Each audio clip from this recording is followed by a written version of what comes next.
Hello and welcome to Kankakee Podcast, where we talk about the people and places of Kankakee County. I'm Jake LaMore, and this is a bonus episode where we sit down with members of the Kankakee Valley Theater Association about one of their upcoming productions. And hopefully you're listening to this before this production comes out, because it's very exciting. I don't think this production has ever been done in our area, as far as I know.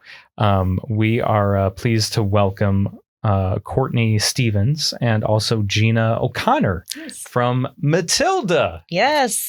Welcome. Thank you. The musical. The musical. Just so we didn't, get confused. It is the musical. It's very much Matilda. A musical. It's right. We're gonna dive into all of that. So I can't help but think of, my childhood when I think of Matilda, because I'm a 90s baby. So I think of the mean principal, right?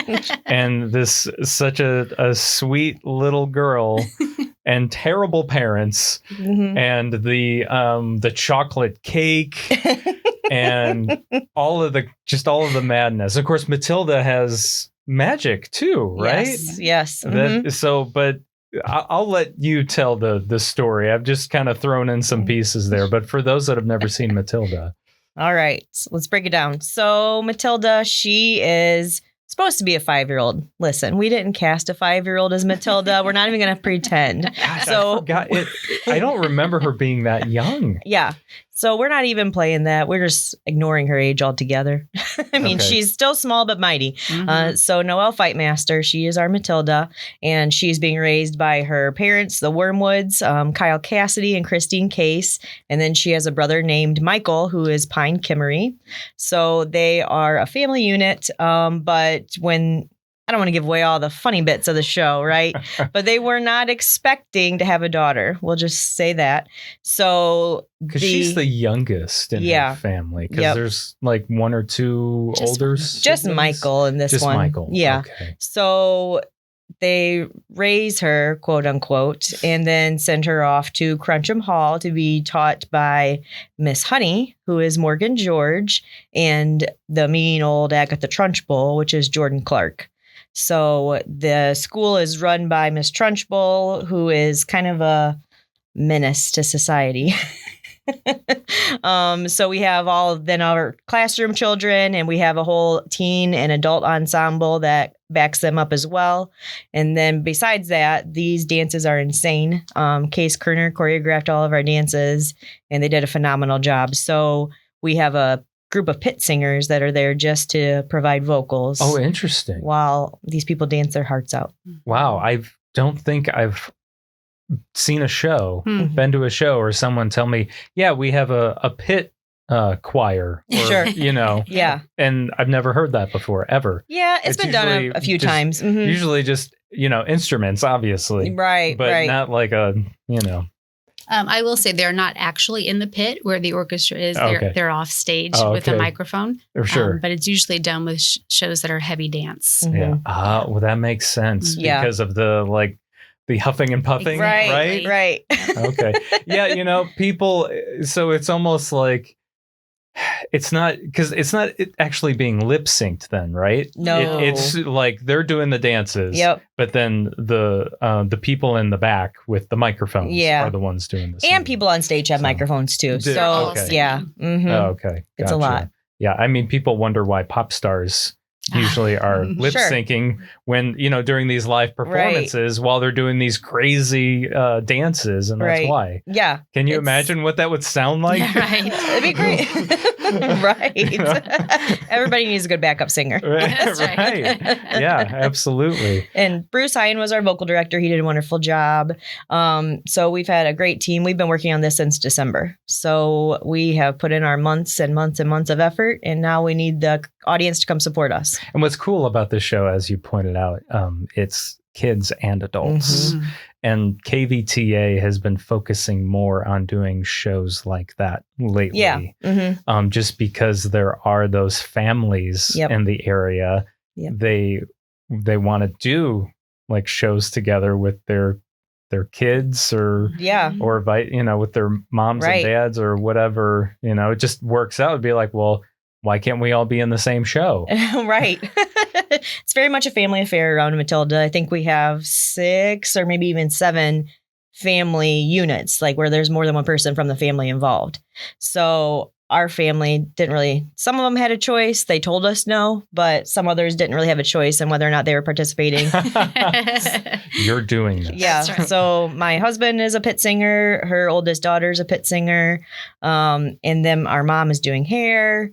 And we tried to rope in her husband to pit singing, but That's something I didn't mention is you two are sisters. Yes. Which is even cooler doing this. So what's that dynamic been like? And then mixing in, the husbands and all of that.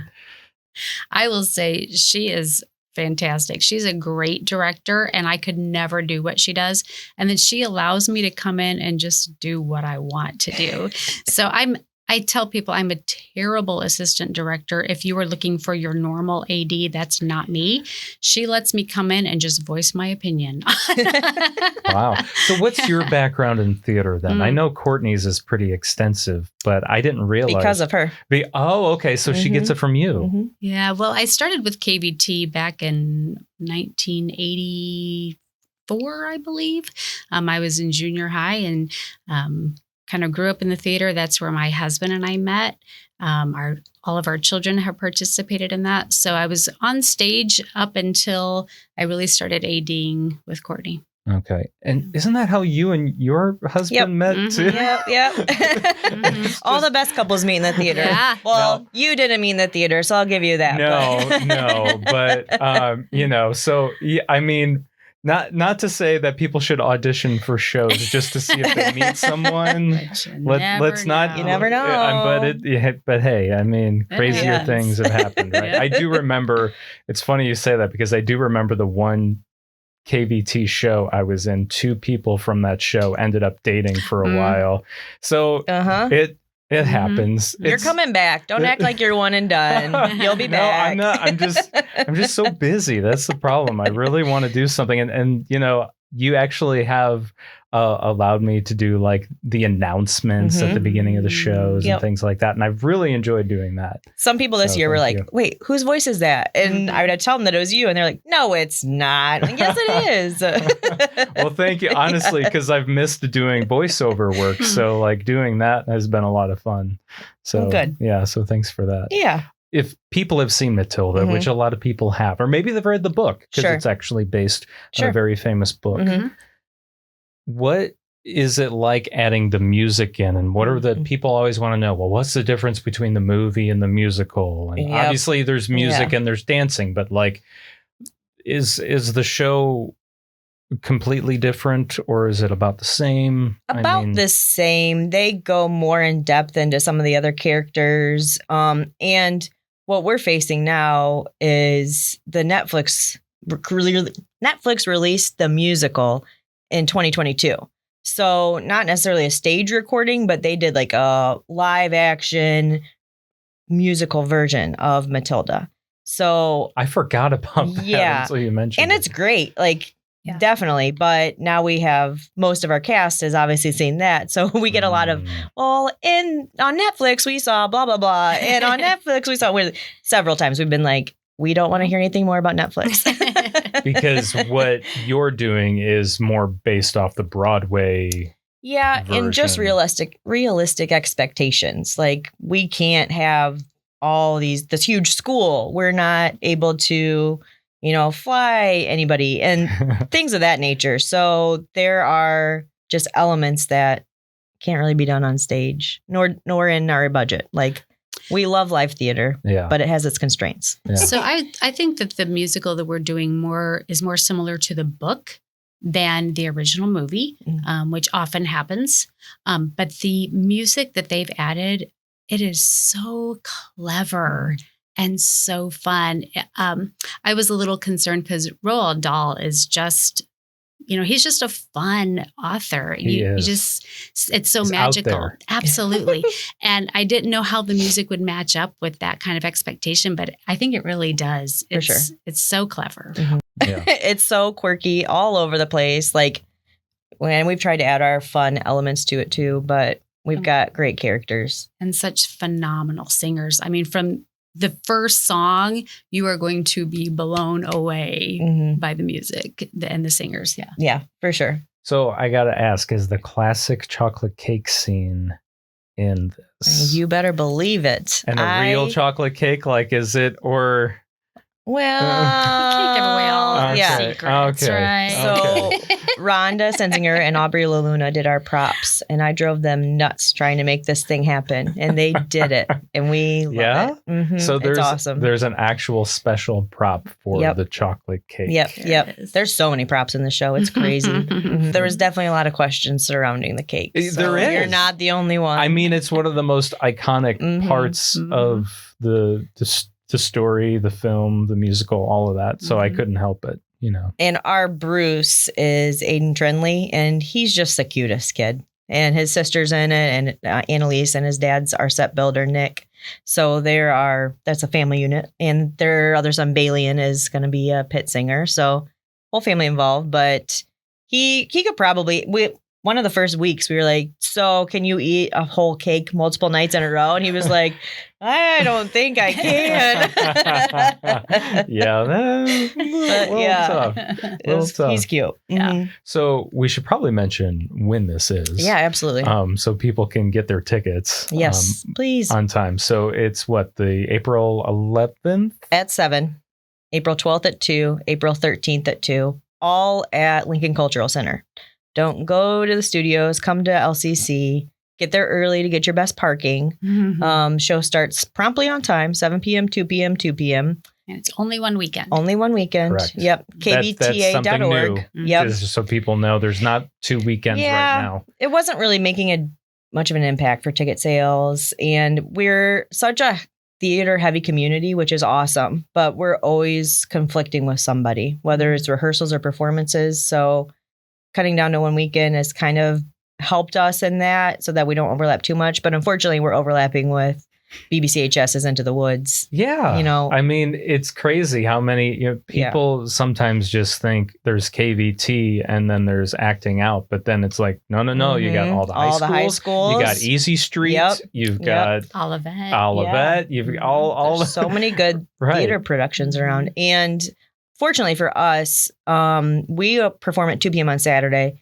Into the Woods is a 7 p.m. on that Saturday. Oh. And then they don't perform on Sunday, I believe. So then people can come to Matilda on Sunday. So we can kind of share the wealth. Okay. Have a whole full theater weekend. So people, they can catch Matilda and they can catch Into the Woods. Because I'm sure both shows are going to be incredible. Oh, yeah, for sure. You know, because they usually do a great job as well. Yep. So, yeah. What else about Matilda do you want? I would say this is one of the biggest dance shows we have done since Newsies. And especially with all these kids, we have a group of 12 kids that have worked their tails off. And these dances are incredible. So I would argue that it's the biggest adult production featuring kids with this many dances that they are so heavily involved in. Like, they carry these numbers, and the adults come in. What kind of dance style are we talking here? Everything. I mean, is it kind of a mix of there's a lot of, like, I would call hip-hop. Pop or modern. Yeah. Oh, interesting. Hip-hop, yeah. And I think there's 11 choreographed numbers, like full-out choreographed numbers. That's a lot. Yeah. And they had a lot to memorize, and they did it, man. I couldn't remember all that. They're can barely remember like 12 seconds of one song, you know? So there's not a lot of, is there not a lot of solo songs then? Is it mostly ensemble? Well, there's to double the number of dances than songs. I would say there's 24 musical numbers. And some of them, so like Miss Honey has her solos where she doesn't have to be necessarily choreographed. It's blocking. And Miss Trunchbull, not so much choreography. Matilda has her own. Yeah. She has her own two or three solos. Yeah. Mm-hmm. So there's tons of music, like Come Loving Music. And if that's just not your thing, then we'll catch you next year for Clue. That's true. Clue will be a straight play. Yep. But, I encourage people to give the musicals a chance. Absolutely. I had a friend this is obviously a different show, but I had a friend recently who they were not keen on seeing Wicked because music. Sure. There was music in Wicked, but then they saw it and they were just like, wow, like I really liked that, you know? And so give it a chance because you just never know. Right. That was my husband too. He still doesn't know the end. So nobody tell him the end. We're waiting until November to blow his mind with what's coming. Oh gosh. I'll throw out there too. Yeah. Courtney has done a phenomenal job of orchestrating the set. So this show, the curtain does not close. The action does not stop. It is continual movement. We use our cast and our pit singers to help move things around. And that in itself is a show. It is. There's not very many shows that do that. No. There was another show, I feel like not too long ago, like in the last maybe 2 to 4 years. Nemo? I don't know, but there was at least one show that KVT did, and it was just like that, where it was nonstop. There was no closing the curtain and turning the lights to black and all of that. It was just... Let's get it going. Keep the energy up. That's what we like. Yeah, keep the people engaged. Yeah, right? for sure. Yeah. For sure. Well, and while you're here too, I guess we should, talk about what's coming next. Okay. So after, Matilda, this is the grand finale of the season. Yes, this is the end of our 24-25 season. So we've had a phenomenal time. We already have our 25-26 season planned. So first up will be You're in Town, which is new to KVT and directed by Charla Ronchetto.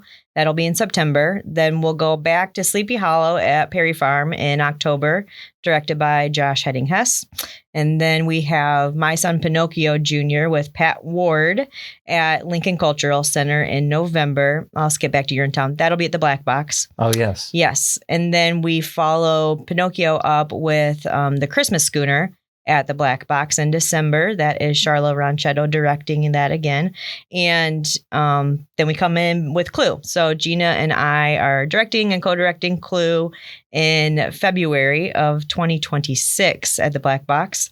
After that, we have Footloose Jr., directed by Rhonda Stenzinger at LCC. And we wrap up our 25-26 season with Big Fish at LCC, directed by Charla Ronchetto. I'm excited for that. I love that movie. It's my favorite so Tim Burton movie. I don't like all the stereotypical films he's done. I like that one, so I'm sure I'll like the music is so good. I'm sure it is. For sure. Yeah. And then we hope to be bringing back a comedian in 2026 that was previously here. Oh, okay. Wink, wink. Okay. No details set in stone yet, but we're working on it. And I know last year, I believe, you did do a show in the summer. We did. But you're not doing one this summer, correct? Yeah, and we put six productions in our next season.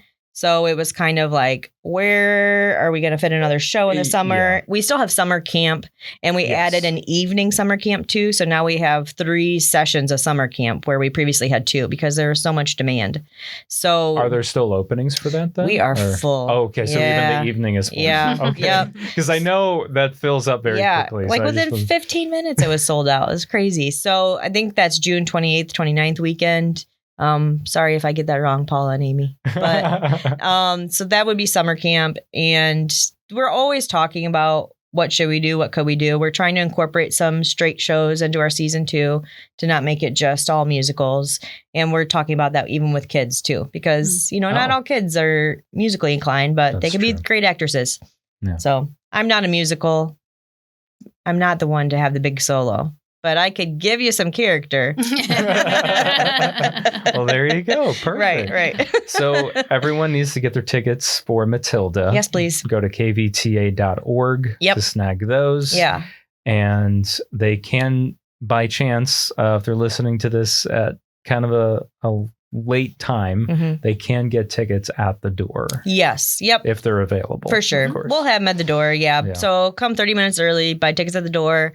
And we just want to say thank you to Pathfinder and Kankakee Podcast for being such great corporate sponsors, and you help us out tremendously. So thank you to Jesse and Catherine, Holly, the whole team. Thank you for everything. Well, you're welcome. Happy to do it. Yeah. It's one way I can still kind of be involved while the chaos of life, surrounds me. Yeah. so thank you for that. It's just as much of a joy as it is for me. Oh, good.